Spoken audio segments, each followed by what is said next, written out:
শেখ হাসিনার এখনো আতঙ্ক কাটেনি।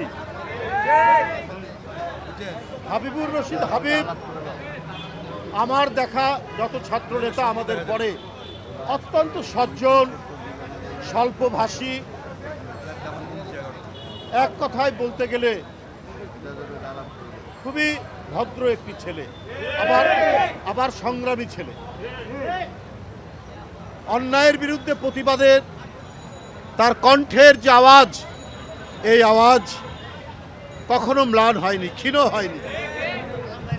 রফিকুল আলম মজনু, হাবিবুর রশিদ হাবিব, এদেরকে আমি আরও ছোট অবস্থায় ছাত্রদল করা অবস্থা থেকে দেখে আসছি।